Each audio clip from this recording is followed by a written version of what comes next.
ہماری جو قابلیت ہوتی ہے اس کو اس چیز کے اوپر پرکھا جاتا ہے کہ یہ نمبر کتنے زیادہ ہیں. ہر جگہ جو ہے مصر میں وہ سارے کے سارے ہی دیکھنے کے قابل ہیں. دنیا کا جو ایک عجوبہ بھی ہے اہرام مصر وہ دیکھنے سے تعلق رکھتا ہے. یہ پیپر بڑا خوبصورت ہے, اس کے اوپر ہم لکھتے ہیں ماڈرن شکل ہے.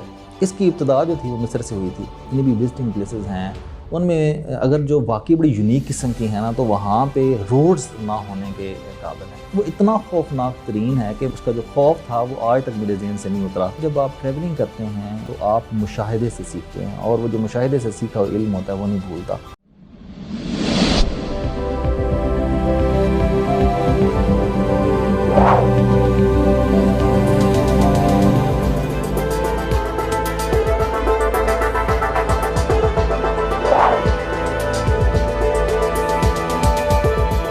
السلام علیکم ناظرین, شیئرنگ آف پروفیشنل وزڈم کے ساتھ میں ہوں آپ کا میزبان علی رحمان خالد. ناظرین, آج جو مہمان ہمارے ساتھ موجود ہیں یہ ایک ٹریولر ہیں, رائٹر ہیں, اور اس کے ساتھ ساتھ دا اسمارٹ اسکول کے پرنسپل بھی ہیں. انہوں نے اپنی حال ہی میں ایک کتاب اہرام مصر سے کوہ طور تک لکھی. یہ آپ کتاب دیکھ سکتے ہیں. اس کتاب میں انہوں نے مصر کی جو جگہیں بہت اہم ہیں, خاص ہیں, اور ان کے ساتھ ایک تاریخی وابستگی منسلک ہے اس کے بارے میں انہوں نے بتایا.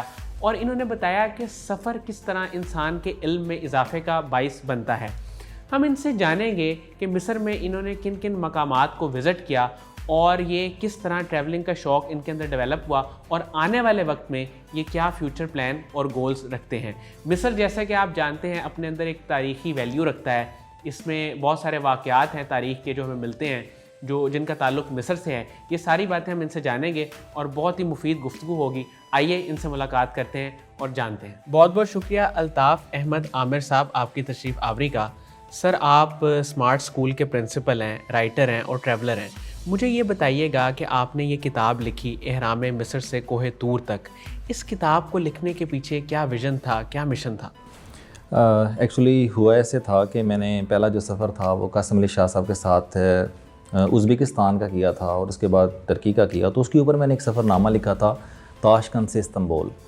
تو یہ بیسیکلی اس کا پرپز یہ تھا کہ جو ہم جن جگہوں کے اوپر ہم نے وزٹ کیا ہے اس کو تھوڑا سا اگر کتاب کی شکل میں لے آئیں گے تو وہ ایک جو معلومات مجھے ملی وہ لوگوں تک بھی پہنچ سکتی ہیں. تو بیسیکل پرپز تو یہ تھا. پھر قاسم علی شاہ صاحب کے ساتھ 2019 میں ہم نے ستمبر میں غالباً یہ سفر کیا تھا مصر کا. تو مصر جو ہے وہ بہت زیادہ آپ کو پتہ ہے کہ ایک ہسٹری ہے, ہسٹری سے چیزیں تھیں, اور مجھے تھوڑا شوق ہسٹری کے حوالے سے اس لیے بھی تھا کہ میرا سبجیکٹ بھی ہسٹری تھا, ایم فل ہسٹری میں نے کیا تھا. تو مجھے ایک انٹرسٹ تھا جو ہسٹوریکل پلیسز دیکھنے کا. تو وہ چیزیں میں نے وزٹ کی. تو وہاں سے میرے ذہن میں یہ بھی خیال آیا کہ اس کے اوپر بھی ایک بک ہونی چاہیے کہ جو میں یہاں پہ چیزیں دیکھ رہا ہوں اس کو ایک ڈاکومنٹ کی فارم میں لایا جائے. تو اس طرح سے پھر یہ اہرام مصر سے کوہ طور تک بک میں نے لکھی. سر, آپ پچھلے 20 سال سے شعبہ تعلیم و تدریس سے وابستہ ہیں. مجھے یہ بتائیے گا کہ آپ کو کیا لگتا ہے کہ ہمارے اسٹوڈنٹس میں کس چیز کی کمی ہے جس کی وجہ سے وہ آگے نہیں بڑھ پاتے؟ جیسے یہ آپ کی جو بک ہے یہ کریٹیوٹی کی ایک بہترین ایگزامپل ہے. ہمارے اسٹوڈنٹس میں کریٹیوٹی کیوں نہیں ہے؟ اچھا سر, اس میں مجھے جو 20 سال پڑھاتے ہوئے جو مجھے محسوس ہوا وہ تو یہ ہے کہ ہم بدقسمتی سے پوری قوم جو ہیں وہ اس چکر میں پڑ گئے ہیں کہ بچوں کے نمبرز بہت زیادہ ہونا چاہیے, کیونکہ ہماری جو قابلیت ہوتی ہے اس کو اس چیز کے اوپر پرکھا جاتا ہے کہ یہ نمبر کتنے زیادہ ہیں. اس چیز کو نہیں دیکھا جاتا کہ اس بچے کے اندر سکلز کتنی ہیں. یہ اگر تھوڑے سے نمبر کم بھی آئیں تو کس پروفیشن میں یہ زیادہ کامیاب ہو سکتا ہے. تو ہماری جو لائکی ہوتی ہے نا وہ نمبروں سے ماپی جاتی ہے. ایک تو یہ بہت بڑا پرابلم ہوا ہمارے قوم کے ساتھ. تو میں یہ سمجھتا ہوں کہ بچوں کے اندر بہت زیادہ ایسے اور بھی سکلز ہوتی ہیں جن کو ڈیولپ کرنا چاہیے اور اس کی طرف آنا چاہیے اور اس کے اوپر ہی فوکس کرنا چاہیے. آج کل اس کے اوپر بہت زیادہ کام ہو رہا ہے. جیسے میں سمجھتا ہوں کہ قاسم علی شاہ صاحب نے بہت زیادہ اس کے اوپر زور دیا اور جنریشن کو اپنے سوشل میڈیا کے ذریعے جو ہے وہ بہت زیادہ یہ چیز سمجھانے کی کوشش کی کہ زندگی میں بچہ جو ہے وہ صرف ان نمبروں کے اوپر نہیں ہے, اس کے اندر اور بہت زیادہ اسکلز ہوتی ہیں, اس کے اوپر بھی کام کرنا چاہیے. تو بیسیکلی تو یہی ہے. سر, میں چاہوں گا کہ آپ نے یہ جو کتاب لکھی ہے اہرام مصر سے کوہ طور تک, اس میں مصر میں آپ کہاں کہاں گئے اور کون کون سی اس کی ایسی جگہیں ہیں جہاں پہ جب لوگ جائیں تو ان کو وہاں لازمی جانا چاہیے؟ کون کون سے ایسے مقامات ہیں جن سے آپ گزرے؟ کیا آپ کے احساسات سے؟ اچھا, مصر جو ہے یہ تقریباً 5000 سال یہ کہہ لیں کہ پرانی سویلائزیشن ہے اور یہ بڑی دیکھنے کے قابل ہے. تو اس میں تو ہر جگہ جو ہے مصر میں وہ سارے کے سارے ہی دیکھنے کے قابل ہیں، لیکن جو مین ہیں وہ ایک دنیا کا جو ایک عجوبہ بھی ہے اہرام مصر، وہ دیکھنے سے تعلق رکھتا ہے۔ یہ بہت ایک ہسٹوریکل پلیس ہے، بڑی کمال ایک چیز بنی ہوئی ہے صحرا میں، کس طرح سے فرعونوں نے وہ بنایا ہوں گے، یہ حیران کن بات ہے اتنی صدیوں پہلے۔ اور اس کے علاوہ پھر وہاں پہ ابو الہول کا ایک مجسمہ جو بنا ہوا ہے وہ بڑا یونیک ہے، اس کی ایک بڑی ہسٹری ہے۔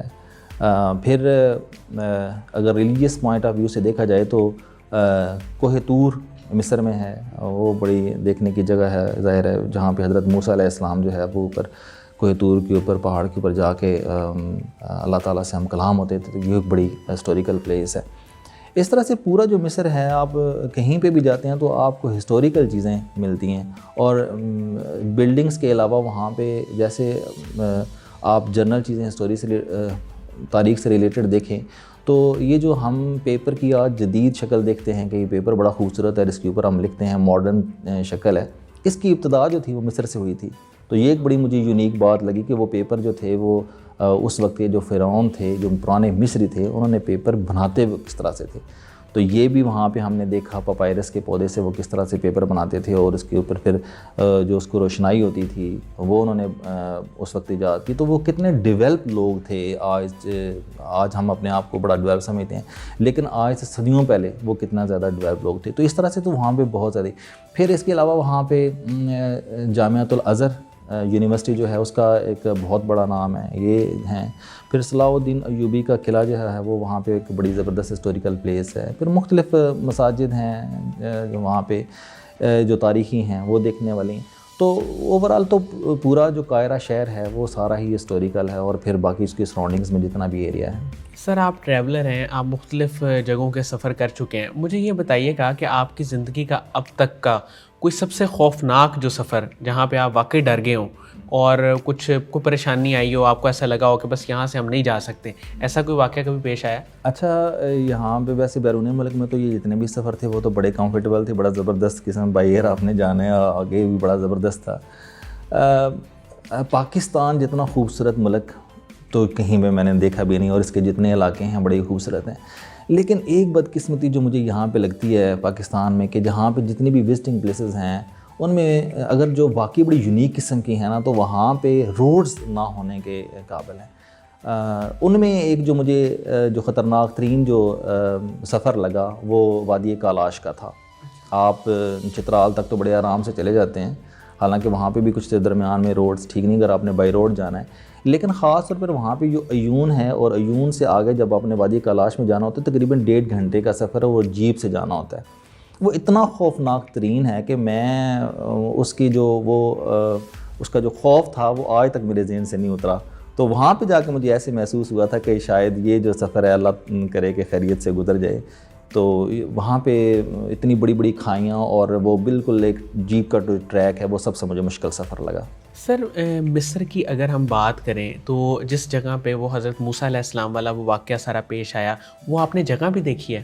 جی، کوہ طور کے اوپر ہم ٹاپ کے اوپر تو نہیں جا سکے، کیونکہ وہ جو ایریا ہے وہ بالکل اسرائیل کے کہہ لیں کہ بالکل سرحد کے ساتھ ہے، تو وہاں پہ جانے کے لیے تھوڑا سا اچھا اہتمام کرنا پڑتا ہے، اور ہم چونکہ گروپس کی شکل میں تھے، اور پھر گروپس کی شکل میں اوپر جاتے ہیں تو وہاں پہ یونائٹڈ نیشنز کی وہاں پہ لگی ہوئی ہیں، فوج بھی لگی ہوئی ہے، تو وہاں پہ تھوڑا سا یہ دیکھنا پڑتا ہے، اس کو پہلے پلان کرنا پڑتا ہے۔ لیکن ہم کوہ طور کے بالکل یہ کہہ لیں کہ نیچے گئے، وہاں پہ ایک چرچ تھا سینٹ کیتھرائن، بہت پرانا چرچ ہے، جہاں پہ حضور نبی کریم صلی اللہ علیہ وسلم سے منسوب ایک خط وہاں پہ پڑا ہوا ہے، جو انہوں نے یہودیوں کے ساتھ ایک معاہدہ کیا تھا، اس حوالے سے ایک جو ہم خط پڑا ہوا ہے، تو وہاں تک ہم جا سکے، لیکن ٹاپ کے اوپر وہاں پہ کوہ طور نہیں جا سکے تھے۔ سر، فیوچر میں آپ کا کیا پلان ہے؟ مزید آپ کن کن جگہوں کا سفر کرنے کا ارادہ رکھتے ہیں، اور کیا آنے والے وقت میں کوئی اور کتاب بھی آپ کی راستے میں ہے جو آ رہی ہے؟ دیکھیں، میں نے یہ کہیں پہ پڑھا تھا کہ جو علم کے سورسز ہیں وہ تو کتابیں ہیں، ٹھیک ہے، کتاب جو ہے وہ پڑھیں، کم از کم 1000 کتاب جو ہے وہ زندگی میں ضرور پڑھنی چاہیے، اور وہ یہ تو اس دور کی بات تھی جب کتابیں ہاتھ سے لکھی جاتی تھیں تو بڑی نایاب ہوتی تھیں، لیکن اب تو ظاہر جتنا آپ پڑھ سکتے ہیں کتابیں پڑھنے، تو دوسرا جو سورس ہے علم کا جو سب سے زیادہ مجھے اچھا لگا وہ میں نے پڑھا کہ کم از کم 1000 میل یا 10,000 میل کا جو ہے وہ سفر کرنا چاہیے. اب یہ پرانے وقتوں کی بات تھی. اب وہ 10,000 سفر جو ہے وہ تو ظاہر آپ گھوڑوں کے اوپر اونٹوں کے اوپر کرتے تھے, لیکن آپ تو آپ بڑے آرام سے سفر کر سکتے ہیں. تو اس کا مطلب ہے کہ وہ بہت زیادہ سفر آپ کو کرنا چاہیے اگر آپ نے علم حاصل کرنا ہے, علم گین کرنا. تو علم کا بہت بڑا ذریعہ جو ہے وہ ٹریولنگ ہے. آپ کتابوں میں چیزیں پڑھتے ہیں تو وہ ظاہر ہے آپ ایک تصوراتی چیزیں ہوتی ہیں, لیکن جب آپ ٹریولنگ کرتے ہیں, دنیا دیکھتے ہیں, تو آپ مشاہدے سے سیکھتے ہیں, اور وہ جو مشاہدے سے سیکھا ہوا علم ہوتا ہے وہ نہیں بھولتا. تو میری تو وش ہے, جیسے ابھی میں نے چند ممالک جو ہیں وہ وزٹ کیے ہیں, میں پاکستان کے جو تمام علاقے ہیں یہ دیکھنے کے ساتھ ساتھ میری تو وش ہے کہ میں کم از کم آدھی دنیا تو ضرور دیکھوں, کیونکہ مجھے یہ سمجھ آئی کہ جب تک آپ دنیا نہیں دیکھیں گے آپ کے اندر تحمل مزاجی نہیں آ سکتی, آپ کے اندر برداشت نہیں آ سکتی, آپ اصل علم جو ہے وہ حاصل نہیں کر سکتے. سر دا اسمارٹ اسکول کے آپ پرنسپل ہیں, یہ ادارہ کس طرح سے کام کر رہا ہے اور یہ کور ویلیو کیا ایڈ کر رہا ہے لوگوں کی زندگی میں؟ اچھا دیکھیں, یہ اسمارٹ اسکول جو ملک وال کیمپس ہے یہ تو ہم نے 7 سال پہلے اس کا یہ لیا تھا, اسکول فرینچائز لی تھی. یہ بیسیکلی تو دی سٹی اسکول کا پروجیکٹ ہے. ایک اور اس کے علاوہ فاران بوائے سیکنڈری اسکول کے نام سے میں 2000 سے وہ بھی اسکول رن کر رہا ہوں. تو یہ جو اسکول ہے بیسیکلی آج کل آپ کو پتہ ہے کہ جس طرح سے میں نے بات کی کہ کامیابی یہ سمجھ جاتی ہے کہ نمبر بہت زیادہ ہوں, تو میں تو اس کے اوپر فوکس کرتا ہوں کہ ڈیفینیٹلی کہ بچوں کی تعلیمی جو کنڈیشن ہے وہ تو بڑی اچھی ہو. لیکن اس کے علاوہ میں زیادہ فوکس اس بات کے اوپر کرتا ہوں کہ بچوں کے اندر جو ایک ہڈن کوالٹیز ہیں, ان کے اندر جو ہر بچے کے اندر الگ الگ اسکلز ہوتی ہیں, ہم جو اس کو صرف نمبروں کے اوپر معاور ہوتے ہیں یہ نہیں کرتے. تو میں جو بیسیکلی اس کے اوپر کام کر رہا ہوں وہاں پہ بچوں کے اوپر وہ یہی ہے کہ بچوں کی جو انفرادی جو صلاحیتیں ان کے اندر ہیں ان کو اجاگر کیا جائے. جیسے دیکھیں کہ آج کل جو ہے وہ کتنے لوگ ہیں وہ یہ لکھنے کی طرف آ رہے ہیں, کتنے لوگ جو ہیں وہ ادب کی طرف جا رہے ہیں. ہمارا سب سے زیادہ یہی ٹرینڈ ہے کہ زیادہ سے زیادہ کسی اچھے نمبر لیے جائیں, کسی شعبے میں چلے جائیں, ہماری پے سب سے زیادہ ہو. تو ہم نے تعلیم کا مقصد جو ہے وہ ایک اچھی جاب بنا لیا ہے, جبکہ تعلیم کا مقصد تو اچھا انسان بننا ہے. اچھا انسان ہوگا تو وہ کسی بھی شعبے میں چلا جائے گا تو وہ کامیاب ہو جائے گا. تو میرا فوکس تو اسی کے اوپر ہے سارا. سر قاسم علی شاہ فاؤنڈیشن اور ان کے کام کے بارے میں آپ کیا کہیں گے؟ سر قاسم علی شاہ صاحب کے ساتھ میں 2018 سے اٹیچ ہوں, جب سے میں نے ازبکستان کا سفر کیا.